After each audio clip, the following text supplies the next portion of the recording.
This episode of Important If True is brought to you by Quip, electric toothbrushes sent to your home with brush head refills every 3 months. And if you go to tryquip.com/thumbs, you can get $10 off your first brush head refill. That is tryquip.com/thumbs. That ad sounded like it was read in a podcast listening app that had cut all the silences out of it. A podcast reader named Alex wrote into us with a very intriguing website called Botnick. Yes, this is something that is co-founded by the person who created that predictive text thing that we read a couple weeks ago on the show. Right. About, I don't even remember what now. But they have now a service called Botnick where you can plug in whatever text file you want, and it allows you to create your own weird predictive text. So I, this morning, just now, went back, fed into it all of the prep sheets that we have used to collate topics for every episode of Important If True to date, and it spat out a new opening for Important If True that you are about to hear.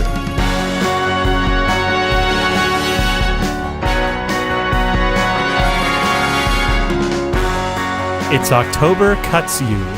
And this is Celebrity Explainer. I'm doomed somehow. Daniel writes, impulses of troubling webpage evolution will probably come back to make me imagine the future. 48 hours later, our dreams are movies inside your head. Interesting example. Jake's good hoist, Miss Carol. Goldblum's good intentions. And the excuse I have to explain your recent episode about the zeitgeist. I'm baffled. Jeez. Thanks, Daniel Dumpmaster. So thanks, Daniel. Thanks, Daniel. I think with your email you have you've really summed it up. You've really summed it up here.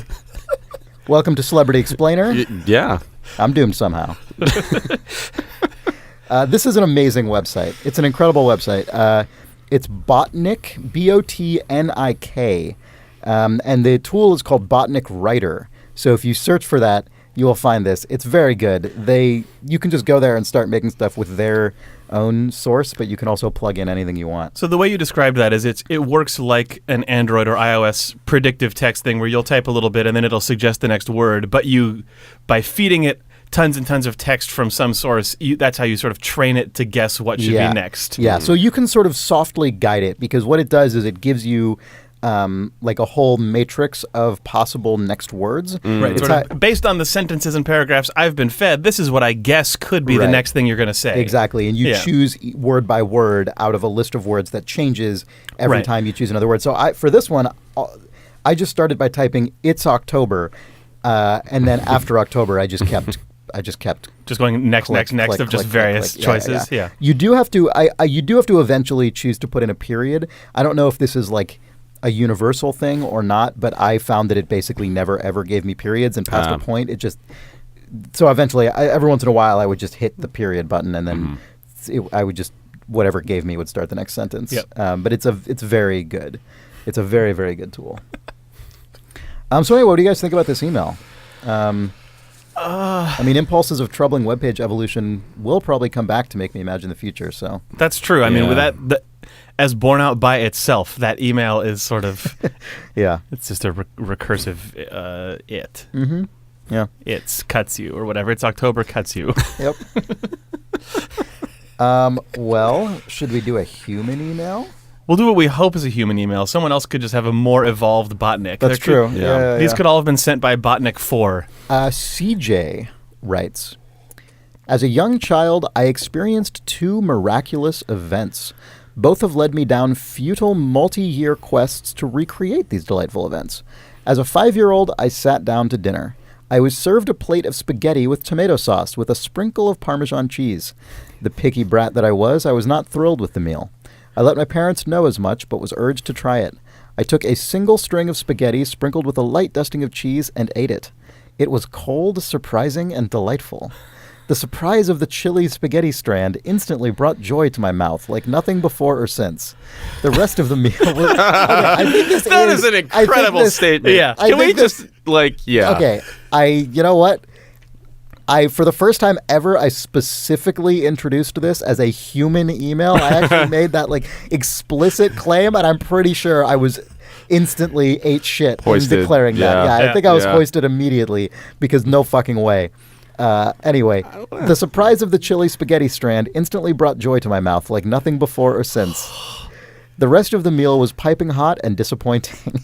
This just sounds like I'm reading. Yeah, I mean, when I read this, I thought it sounded like Haruki Murakami or something, where it's just like the most like ridiculous like statement about like Valley, spaghetti right, or like a cat. Yeah. You know what I mean? Like it's just. We're only halfway through this, though. I'm still reading. Okay. We gotta keep going. Sorry. No, it's good. I cannot eat spaghetti without hoping for a similar revelation. God. It has not come.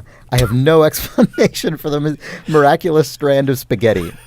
What on earth? Secondly, when I was about the same age, I had a very hard time getting to sleep. One night, I was staring at the clock in my bedroom. It read 9:55 at night. I fell out of my bed. And it was 11:11. And when I looked at the clock, it was 2:35 in the morning. An even more powerful time, Nick. Yes. There were dozens of failed attempts at reproducing the falling off the bed makes the hours go by phenomenon before concluding that I must have fallen asleep looking at the clock, then fallen off my bed. Have any of you had similarly mundane experiences that either temporarily or permanently changed your beliefs or behavior? Yes. Yeah? Reading this email, Okay. I think, has just introduced a level of delight and way of looking at the world that I would have never experienced. I feel like this person has just a patently delightful way of looking at of looking at the mundanity of life, but also these stories reveal to me that this person has maybe like the sort of they have the perfect ingredients of Much like that chili strand of yes, spaghetti. they have the perfect ingredients to become a charismatic cult leader / sort of method performance, enigmatic but highly captivating archetype character. Like they could, they are like Colonel Kurtz. No, I think you're Roy right. Batty from Blade Runner. Like like these are just like the Marlon Brando polio arm chopping off the horror story, or the like Tears in the Rain thing. But just like this person, just like except enigmatically suited, lit. Except suited for our like modern disaffected world of unremarkable miracles. Yes. Right. This person, I mean, I guess Jared Leto was just in the new Blade Runner, but like this is like of this email fucking destroys Jared Leto's performance in the new Blade Runner. No, excuse me. Yes, I'm not. Like, but it is that type of character, but great. Yeah. Not Jared Leto in Blade Runner, but like if he hadn't been in that, he would have still been cast as this, and he would be miscast. Right. But like in terms of just this person is just in some very moody atmospheric place where someone is sweaty or covered in water or mud. Well, and then someone else has glittering eyes coming out of the shadows and are saying, "I tasted a plate of spaghetti and I was a single strand." Well, but then obviously, like as he's saying this, somebody comes in with a huge plate of spaghetti. He tastes it and then throws it back in their face, and you know what I mean? Like, or just that's like every day that's 2 somebody years cooks in. him a new That's plate like, of spaghetti, that's and it's like just montage 2 years later into the cult experiment. Yeah, I don't know if they throw it at the person. I think that they just let it dramatically sort of fall back onto the plate, and then it sort of slops a little bit onto the ground. Yeah. And then you just see in their eyes that it is not. That's not what it is, and then you're murdered. Like that person just disappears. Yeah. Right. Yeah. No, when you look at the world of Blade Runner or something, and this is a world in which everyone, I mean, the masses are fully downtrodden, like broken, in this just extreme economic dystopian nightmare and like ecological disaster. And so the things to lift you, the things that like punch through are these incredible experiences, right? Like attack ships off the shoulder of Orion and all this and that and this and that sort of poeticism of tears lost in rain. But in our modern world, Oscar Isaac in Ex Machina would be talking about these things. He'd be cracking open a beer and then talk about this experience he had as a kid eating this cold spaghetti and how it shocked him. So he decided he was going to change the world in a disgusting way. In the modern world, in which all experiences, I fell out of bed and it was 2 a.m. in which all experiences, no matter how fantastical, are are instantly transmitted simultaneously to every corner of the globe and flattened through repeated exposure by way of social media and all forms of mass communication. The actual true miracles are these tiny, mundane experiences. You're now that character. Yeah. What were you just going to say, Nick? Oh, I kept imagining that he would be saying this, but then very faintly in the background that the meme version of the Eminem mom spaghetti thing would be playing or something. What?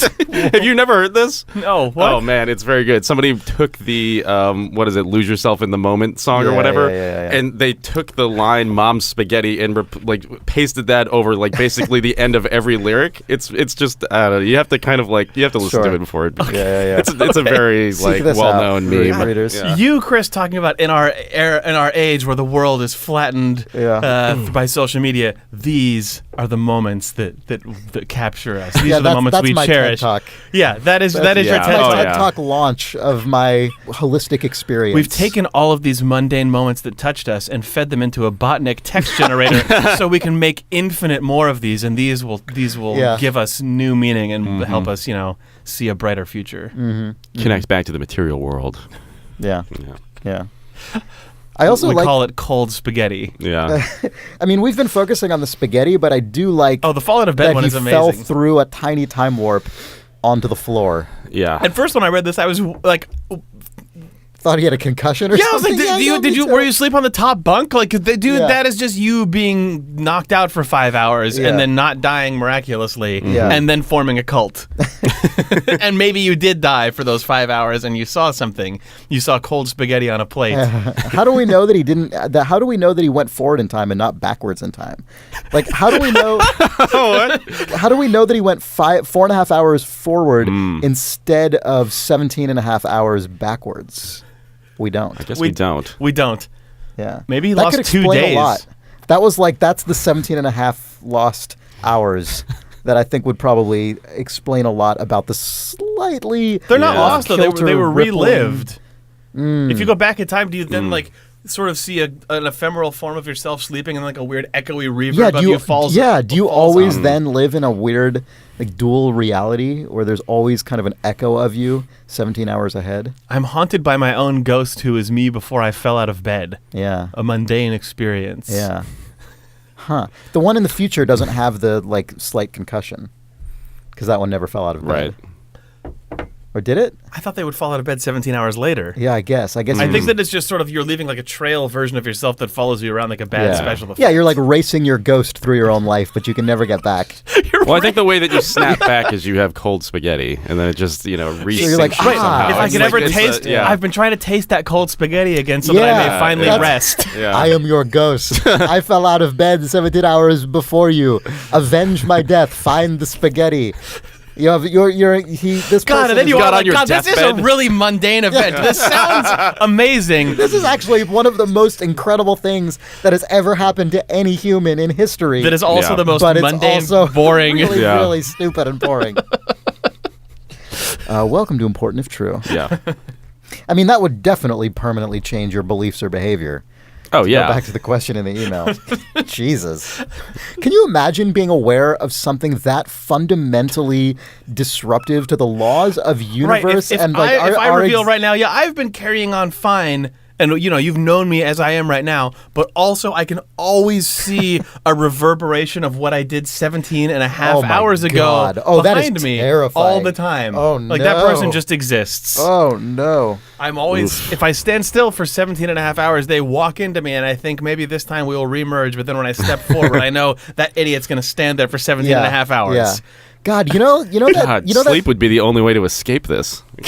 Oh, God. Just always keep moving. Yeah. Yeah, you'd have to. God, could you could put yourself on a really weird circadian rhythm where all the important, your work day in the. I don't know. No, you couldn't. Yeah, it would always catch up with you. No, you could do it. If it's 17 and a half hours, you only sleep for 18 hours. Oh, yeah. You'd have to. Yeah. 17 and a half hours. You couldn't. You would always see yourself at the end and beginning of your workday. Oh, disaster. You'd have to work. You'd have to work 2 jobs. You have to work in 2 different places every day. Yeah. And you could do it. You could live your life so that you always walk to and from these places in a single or in a loop, so you're never backtracking. Yeah. And you could always avoid yourself, but you'd probably still occasionally catch glimpses of yourself At the edges. Yeah, but you'd know because you would. It would just be a hell. It would be a fucking hell. Fucking hell. You basically have to be going to different places all the time so that you would never. Or you have to alternate. It's like one day I'm going to go to job A, the next day I'm going to go to job B, and I'm always going to be in the opposite schedule of my ghost. Yeah. So that you can't, because the fucking thing that would be like, I think psychically crushing for me, the sort of the sensation of esprit d'escalier, the kind of, oh god damn it, I know exactly what I should have said, and I just didn't think of it at the time. Yeah. Certainly if you record a podcast, that's just like an ongoing nightmare of your life, but also like every other part of my life. And 17 hours from now. Nightmare that would be if every like on a 17-hour tape delay, basically, it takes you like 14 hours until your brain just like stumbles onto the perfect thing you should have said or thought of. Right. And then a few hours later, after you've forgotten that you came up with the better idea, like after that's finally you watch yourself eat shit again. Yeah. Just my god, horrible. It'd be really nice for like running though, because you would have literally your ghost that you could chase. If you synced it up right, you could always have that like nice like every 17 check out your gains. Yeah. That'd be the one benefit. What's so weird about this is that it's 17 hours and not like 12 hours or 24 Yeah, no, it would hours. just your life would be totally fucked unless I'm sure you could optimize a schedule by which you don't see yourself. You could so easily like cheat on tests or something. Right? I mean, if you just like how you could walk into the classroom kind of like 17 hours ahead of time, write everything. Well, I guess the paper. I don't know. I don't know the physics of the ghost system. You would have to have some kind of hand signs, or something. I don't know. You would have to figure it out. There's got to be a way, though. There's got to be a way that you can communicate with yourself through the astral plane. You're right. You would have to come up with a way where you sort of like align. Does the ghost talk? Because if the ghost talks, you could just literally just say the answer is B. Does it? Does it sort of have? Is it always God? What if it's only it talks, but everything that you said, but just in a weird ghostly? I imagine you'd be able to hear it, but no one else would. It seems how that would work, right? Otherwise, there would just be a second you wandering around, which releases way more possibilities. But I imagine the rest of existence can't. Right. No, that would be can't sensorily experience this. But you're right that you could cease to be mundane at that point. You could definitely. Cheat on tests somehow, I'm sure, by literally walking into wherever your desk is, reciting the answers to yourself aloud. How do you know them? You go in there with just like notes and any other like anything you have to remember you think will be useful. Yeah, so you don't have to remember because you could basically be your own tape recorder that sits in the desk next to you and just that goes. Would not help you with like a job interview necessarily. No, but this would make a great like teen Disney Channel movie or something. Right, where it just me and my ghost pal, like just me and myself. Yeah, yourself just sits there and just tells you like the combinations of chemical compounds or like the history of the Allied experience in World War II or something, as you then just write out a test. Yeah. Yep. Yeah.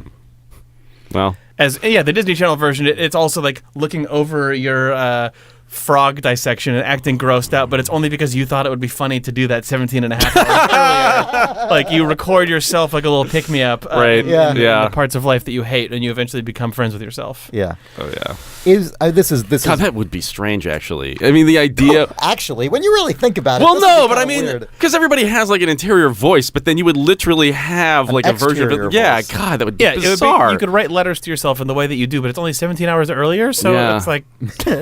Yeah. You'd walk out of the, you'd wait outside the job interview 17 and a half hours earlier and go, hope that went well, and then you'd walk out and go, fuck, shut up. Shut the fuck up.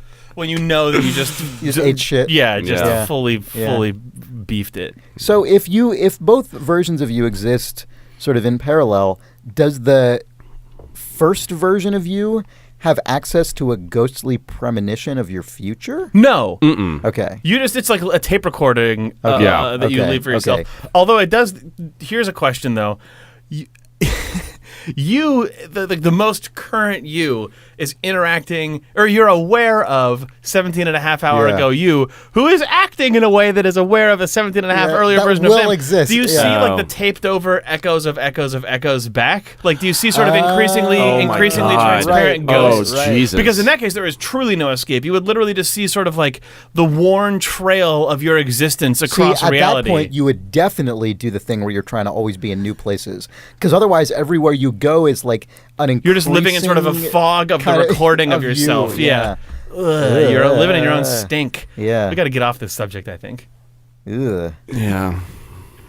Imagine It would be so God, distressing. That's You would never invite any like sexual partner over to your home unless you were 100,000% certain that they were going to be the person you're going to spend the rest of your life with for sure. Well, do you really- because having that just like going well, actually I guess they wouldn't be That's part why of it's it. even No, more. no, that doesn't- That makes no. it way worse. That's because way the worse, yeah. recording that 17 and a half hours later, you would have to be just- stuck in your fucking apartment watching you have sex with no one. Yeah.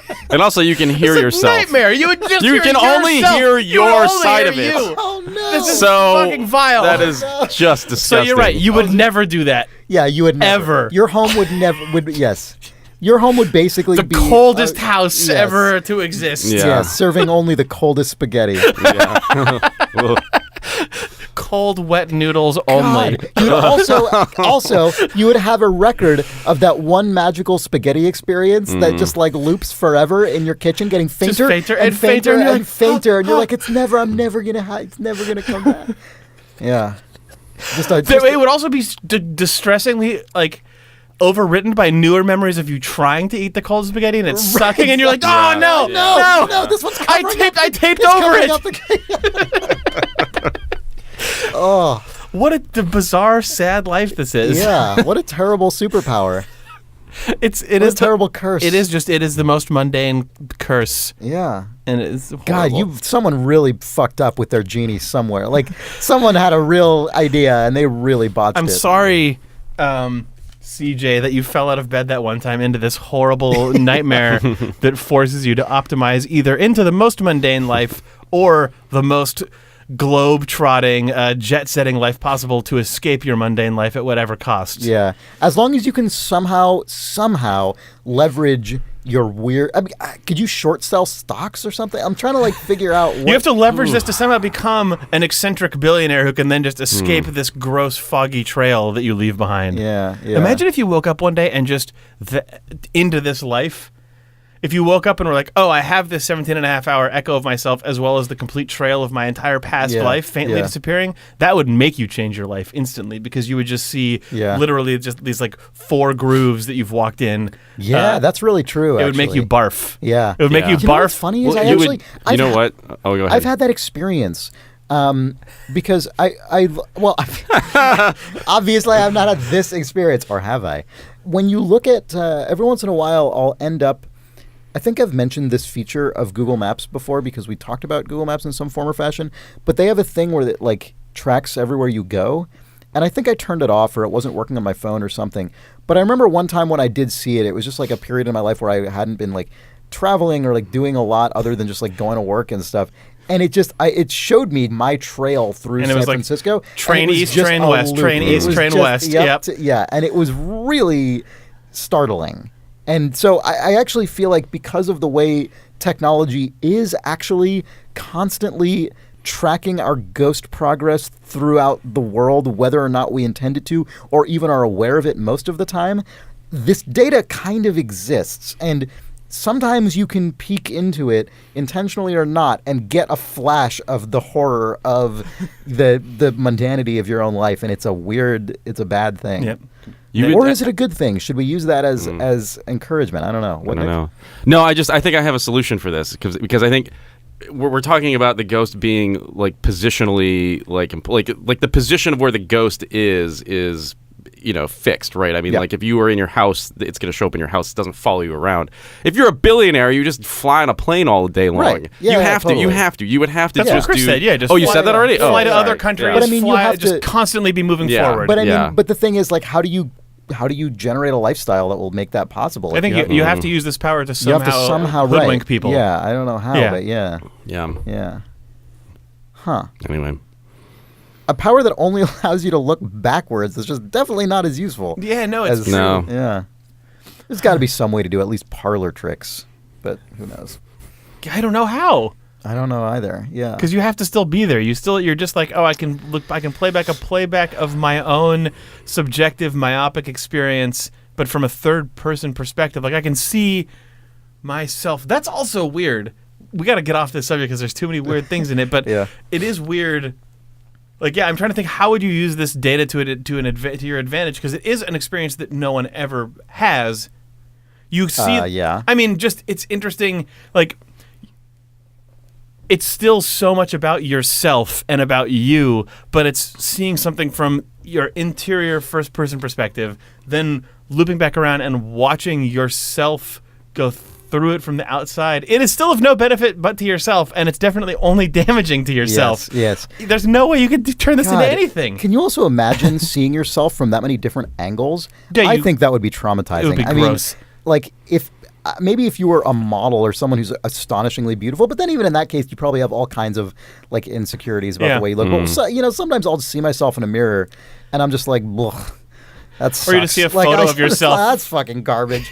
And, but imagine if, like, that was just happening all the time. Or a photo. Yeah, a photo is actually worse. See, actually, you're right. Because a photo... I think you'd get used to it. I think you'd get used to it the same way that, like, we are on a podcast every week, multiple times a week. I think we probably hate the sound of our own voices recorded far less than other people just because we have to fucking listen to it all the time. Yeah, if you had to see yourself, you'd eventually just be like, that's just what I look like as a human being. You would have to just get used to it. I guess. It's like a live stream where you have the webcam view of yourself.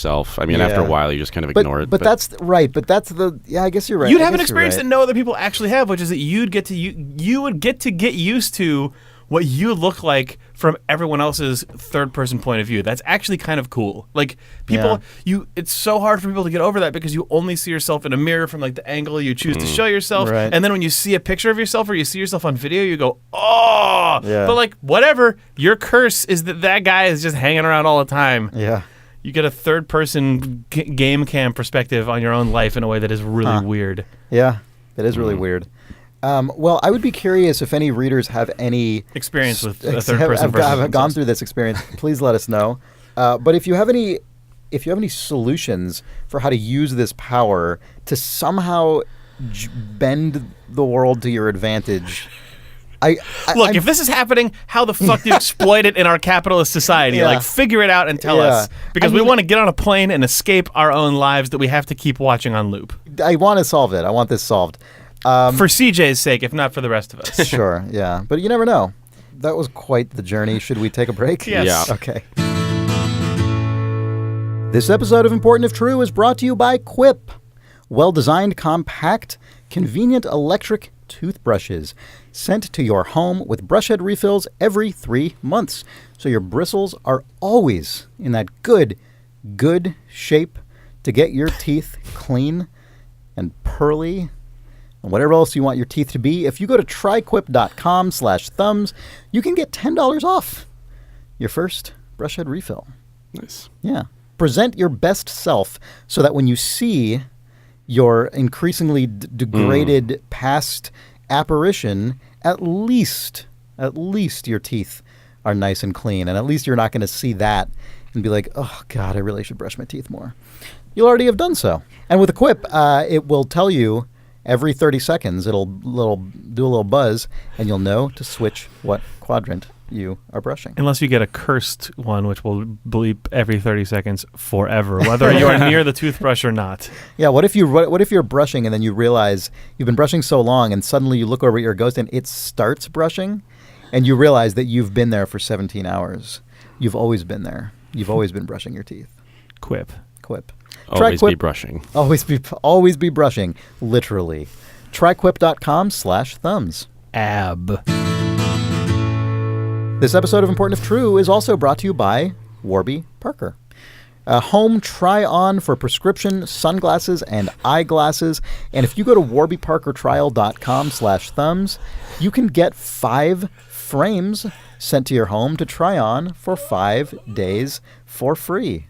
Jake, you look anguished. This 17-hour curse thing is the curse of this podcast, because now even these fucking ads, all I'm thinking is like, put on a pair of Warby Parker glasses, wait 17 and a half hours, see what you look like. That's true. If you don't have any friends or mirrors, you're still all set. Just wait for yourself to catch up to you. Change every 17 and a half hours to a different pair so you can keep track of yourself. No, you can just do them all in rapid succession. And I mean, just use it as a way to sort of be a different character to yourself. Sure. Put on eccentric disguises, such as different frames. They're decorative just to see what you look like. Exactly. So you can really test out your new looks with your ghost before committing to anything. And that is warbyparkertrial.com/thumbs. For 5 frames to try on at home for free. This ghost thing. Sorry if you're already tired of this concept. Get ready for the second half of the podcast. This is me from 17 and a half hours in the future telling you. All right, we're back. I don't know what that was. Hello, welcome. Another email? Yeah, let's just read some emails. That's what we do on this show. That's what we do on this show. Darren writes. Hey, gang. Hey, gang. Okay, that's enough. I have a conundrum that I hope you can help me with. About a year ago, I was cutting a bunch of loose parsley. I decided to make the cutting easier by pulling it all together with my hand. Unfortunately, my index finger was lost in the parsley forest. And when I brought the blade down, I cut into my flesh. Thankfully, it wasn't too deep, but as a result, I have a pain memory forever associated with parsley, and I find myself unconsciously avoiding using it in cooking, even though I know the fault was with my poor judgment. Have you ever associated 2 different things in your mind with one another, and have you ever been able to break the connection? Thanks for all the podcasts, Darren. This email sent me on a journey because I do have one of these associations, but it is the most direct and stupid one. This email about cutting parsley with a knife and then cutting your finger caused me a hugely strong physical reaction. Yeah. But it's because of the stupid thing. Okay, so I'm sorry if hearing that parsley cutting your finger thing already made you kind of recoil. That's a thing for just finger Okay, well I'm gonna tell you mine, and it is way worse. Oh no. And it is the thing that I immediately thought of and then made me go, I worked on newspapers in college. I worked on the college alternative newspaper, and it was right on the cusp of everything being digital. So I already don't like the possibility space here. Yeah, we still had to cut up and paste the paper, even though it was printed on a large format laser printer, and we edited it. The place that printed it still shot it on screens to print it. They couldn't go straight from PDF, so we still had to use a lot of physical devices, which includes cutting boards and X-Acto knives and da-da-da-da-da-da. Anyway, there was a jar full of pens, and someone put an X-Acto blade in it. Oh, no! And I reached, oh, my God! And I reached for a pen, and my finger just went just straight into it. And now I actually, even though I still sometimes do product design and physical mock-ups for when we have to do merchandise for Idle Thumbs or for Campo Santo, so I still have to precisely cut paper and stuff. But this person's reaction to parsley, mine is way more direct. I just don't like X-Acto knives anymore. I fucking hate them. I'm scared of them. I always actually so carefully reach. So that my primary thing was that. But I thought about that. I'm I should get over this. Yeah. So I decided that who sent this email?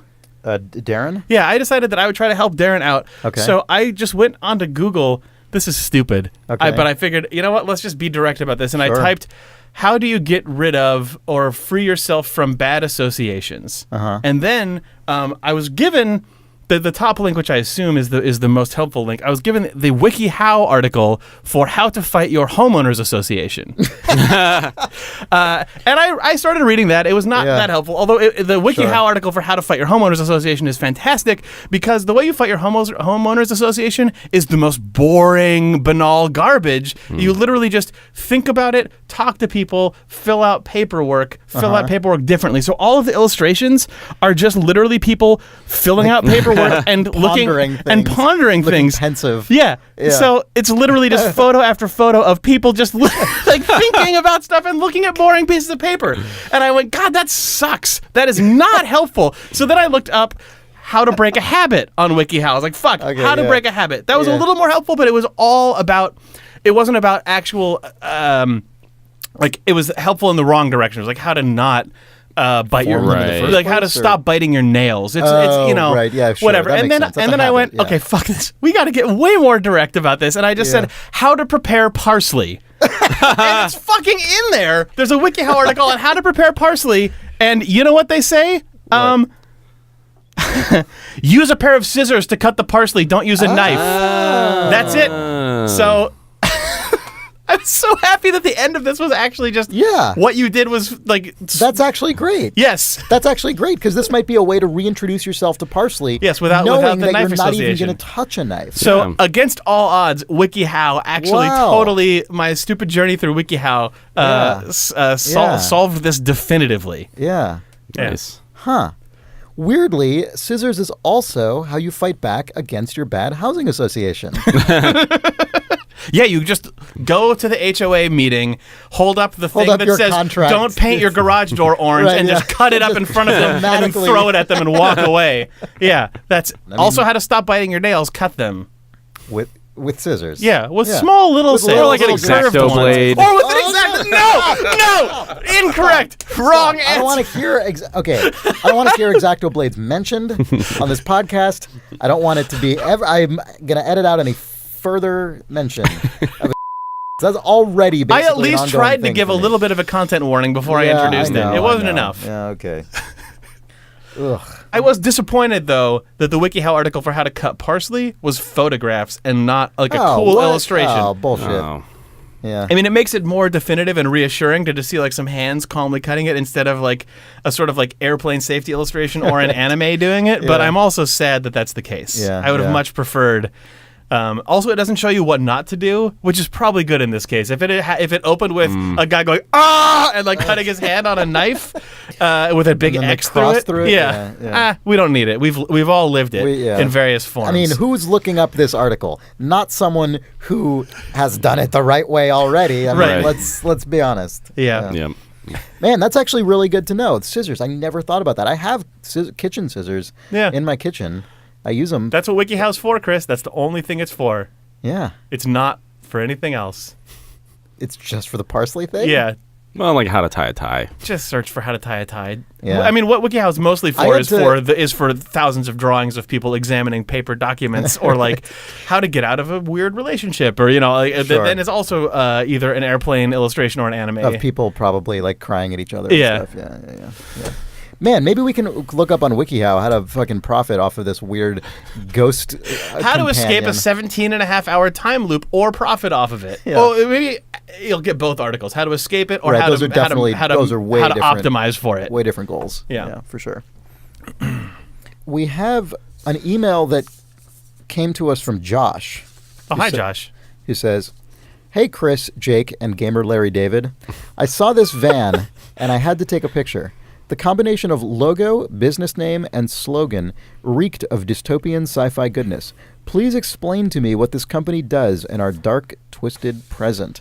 And this is a large red van, windowless van, that says Crown Records Management, the power of memory.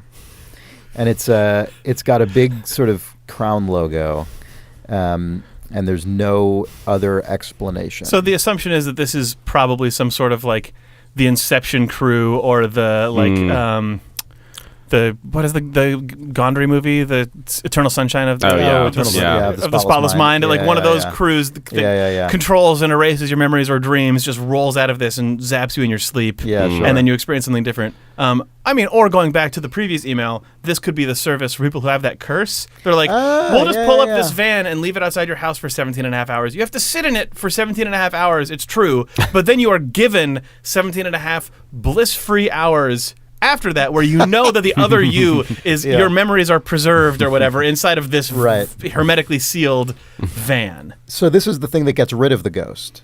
Well, it just contains it for 17.5 hours. It's just like a little mobile containment unit. Of course, if someone then drives the car away, the ghost it's remains, an immediate right? nightmare because you just see yourself hovering there. But like, Yeah. But Trapped in a I think van. this is a service where What it's like you have to pay the time cost of that of sitting in the Sure. van It's for all like that time. the Ghostbusters Yeah, like, containment thing or whatever. Yeah. What if actually, in a more sinister twist, what if that is the sort of outward, that's the ostensible function of this company, but what if in reality they're the base station that is generating your ghost and basically secretly following you, Truman showing they're collecting the for your information. whole life, and basically creating the holographic projection of these ghosts surrounding you wherever you go. Like, what if you're I don't know, what if you're actually the subject of some kind of crazed experiment or entertainment product, or just blackmail? We'll turn this off. Yeah, exactly. That's for a price. Convoluted extortion scheme imaginable. God, does that then imply a world where everyone has these weird techno torments haunting their past, but no one's talking about it? Probably not everyone. I would say just some people do. Okay, but they're probably geographically disparate to reduce the likelihood that you'll. If it's a Truman Show type situation, if this is any sort of movie construct, what that eventually means is that your ghost will become hacked. And will start, suddenly you'll be like, oh God, I have this version of me that's following me around, but I'm learning things about myself by being able to observe myself, and that is providing entertainment, human drama for people. But then all of a sudden it'll turn around and go, run. Or whatever it says. Buy Coca-Cola. Buy it now. God, well, that's a slightly different thing where you just see that the ghost version of you, is just enjoying a Coca-Cola. Actually, they wouldn't tell you to do anything. It would just be a false just memory. Wearing a Sprite shirt. Oh my God! What if they started overwriting things that happened? Where you're just watching. Well, you'd have to if it did anything that you didn't yourself. Well, no, but I mean oh God. The most insidious version of the drink Coke would be for it to actually start off as suddenly it turns around and goes, run. You have to trust me. Go now. Go to this one and go to McDonald's. No. Well, sure. You go 6 months with this thing. Basically, it's creating an adventure putting you for into you, right? I see. The game style or Enemy of the State style, whatever. Techno thriller. This thing is keeping you just 17 hours ahead of death or capture. But then 6 months in, it just starts lacing in marketing messages. Right, that's where it's you have to hide in the Coca-Cola distribution center. Yeah. Yeah, exactly. Bring a Twix. Right. Hide up on this giant billboard for Purina Dog Chow. Yeah. That's where you have to get in, and the hehelicopter will illuminate it. Yeah. Yeah. That's the This is you got to get in this Prius right now. Get in this Prius. Yeah. Get in this Oldsmobile. Yeah. I don't exist anymore. Get in this used Oldsmobile. This is they've really devalued the advertising rates, CPMs of this service, and get in this pre-owned car. Jones pre-owned Oldsmobile of Topeka has bought full out. takeover of this week's episode of your weird hollow life.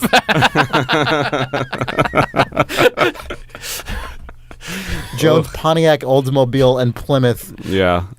Get in this 0% APR. Yeah. Right. And drive to the dry cleaners. Yeah. God. The Topeka Chamber of Commerce has bought out this episode. Yeah. Do you know that it's a show or that? This is. I've been assuming this is just your life, and you have no idea that it's. No, that's just you don't know that, but just for some reason it's you have to go and experience the wonders of Topeka this week. Yeah. You're chased through a tourism board. Through the beautiful new parks and rec center, and you shop at local businesses. Only you can reinvigorate our downtown. You don't know that, though. You just think that you're escaping from from the ghost of your past. But you keep seeing that red Crown van. Yeah. I hope you're looking up Topeka content. I'm not actually. What I am looking up is WikiHow, how to avoid encounters with ghosts and the paranormal. Okay. And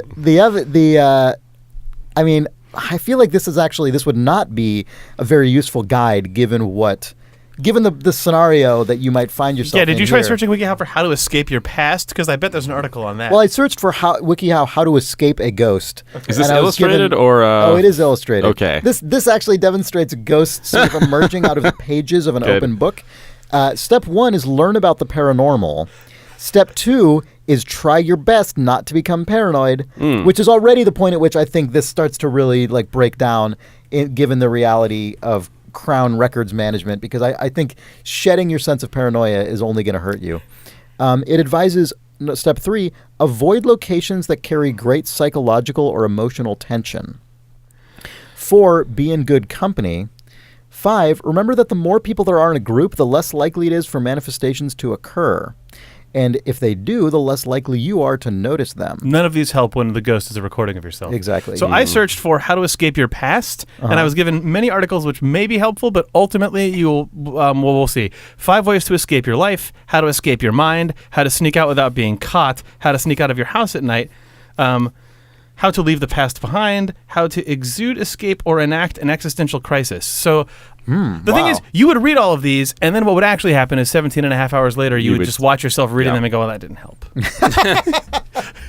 That's true. And then they would look at you and say, WikiHow. The best instructional source available anywhere on the internet.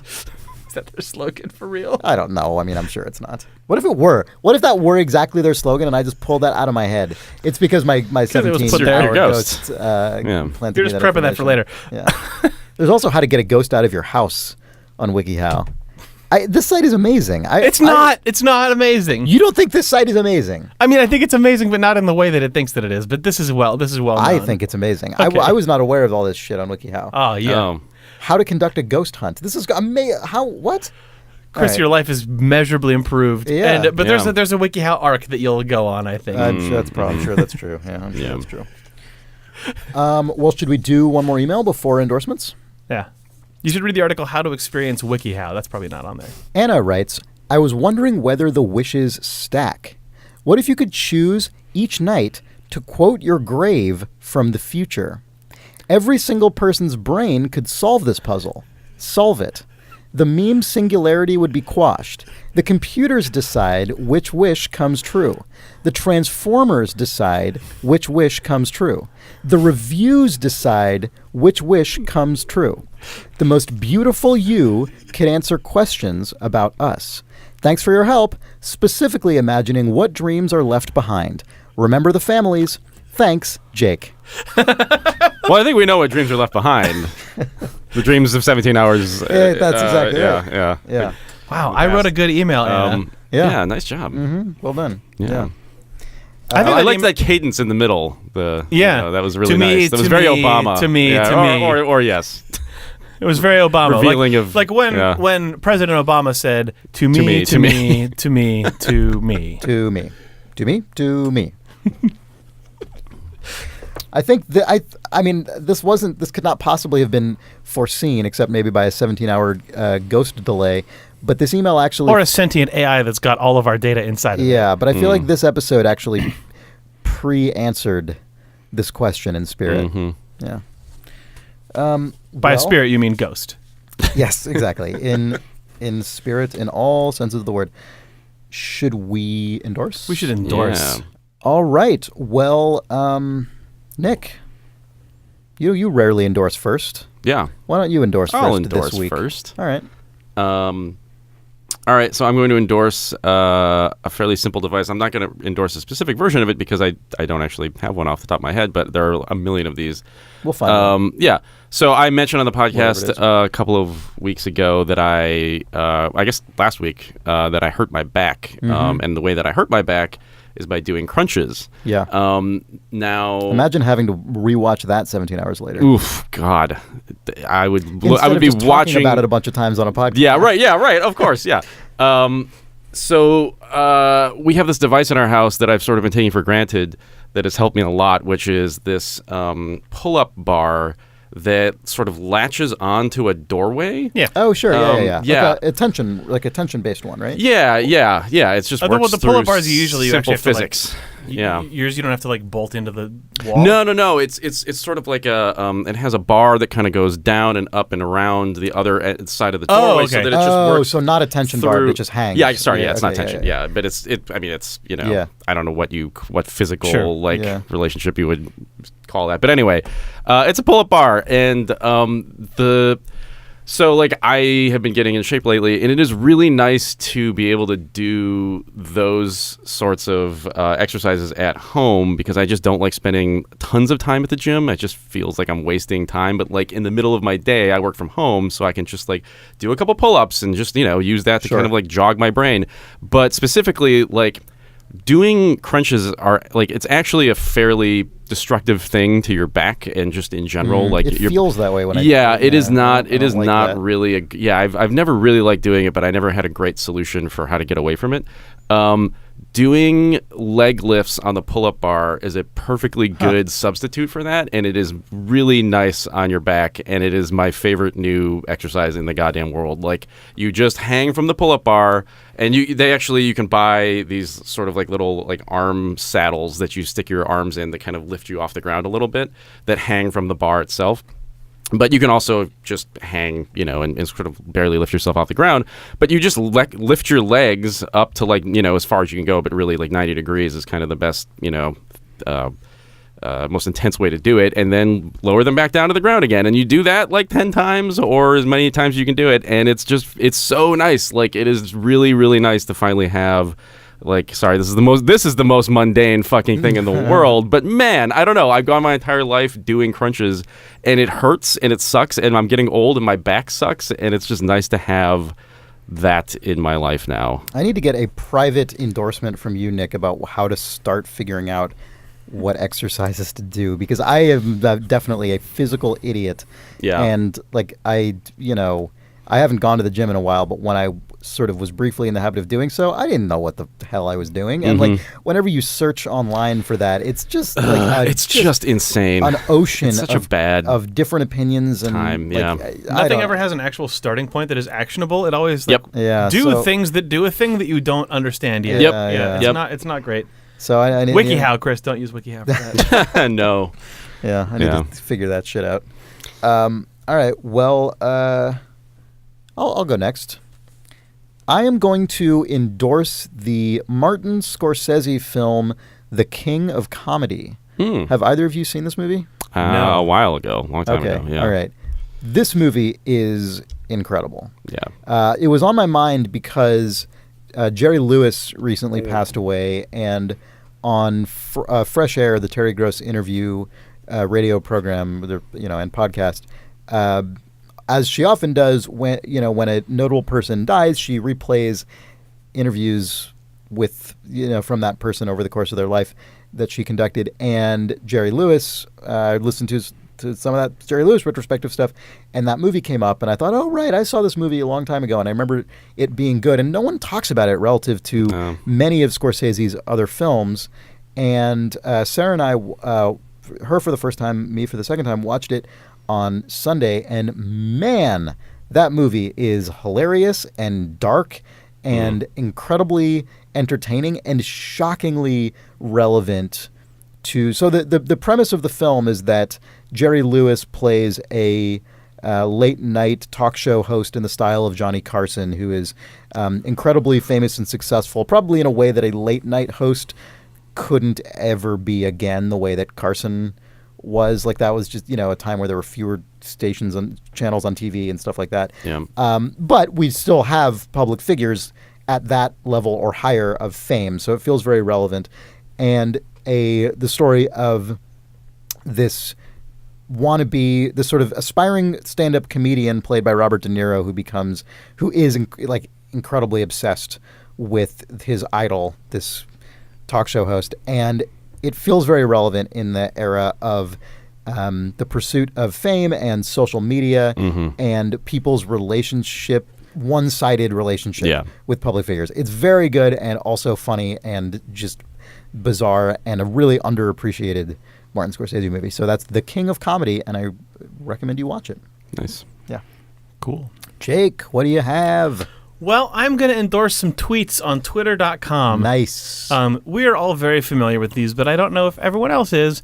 Our buddy Ollie Moss has over the last probably month, maybe 2 months, has been putting up a ton of art on his Twitter feed that is just the most asinine garbage, but it's really good. He basically is either they're all related to Garfield, and it's either that Garfield is sort of hidden inside of some 3D construct, or it's just a very strange 3D representation of a Garfield face, like a Garfield, like a 3D, like hard, shiny plastic Garfield that looks like it's inside of Tron, or like a weird rubber Garfield that explodes, or like you see the back of a nude man and then somehow Garfield is involved when the light passes over him or whatever. So I really recommend just going to twitter.com/Ollie Moss and then clicking the media tab and just sort of scrolling through the last month. We can round those up and link them in the episode description. Yeah. There's like a Twitter moment that captures all that stuff. There isn't one right now, I don't think. Oh, no, there is one. Okay. Okay. Oh, there's an actual moment? Yeah, okay. yeah. All right. Well, we'll definitely link to something that will allow you to easily peruse the Garfields. Yeah, they've been getting increasingly outrageous and overwrought, and it's a fun journey through some stupid trash. Ollie is definitely haunted by some kind of recurring Garfield apparition or spirit of some kind. Because you'll open up Ollie's head when he dies, and his brain will have formed into the shape of Garfield. It'll be a clever perspective shift Garfield. Yep. Gray matter blob. All right, cool. And then we will link an example of Nick's pull-up bar. I'll link to the movie I recommended. Great. Those are our endorsements, and that is our episode. Thank you for listening to this week's Important If True. If you like the show, you can get an Celebrity Explainer, Chris. Oh, I'm sorry. Thank you for listening to this week's Celebrity Explainer. On this October Cuts You. I'm doomed somehow. If you do like this show, you can find an ad-free version of it by pledging to our Patreon campaign at patreon.com/idlethumbs. If you like the show, please consider telling a friend or spreading the word anywhere you can, whether on social media or forums or in person, if people still do that. It means a lot to us, and it is the absolute best and pretty much only way we have to spread the word about this show. So thank you to everyone who has recommended it to anyone. And if you have any questions for us, you need our advice, you need our consultation, you need us to figure anything out on your behalf, you can send any of those materials to questions@importantiftrue.com, and we will do our best. Our website is importantiftrue.com, and for Idle Thumbs, I am Chris Remo. I'm Nick Brecken. I'm Jake Rodkin. Stay sweet and release a genie. Courtesy Botnick.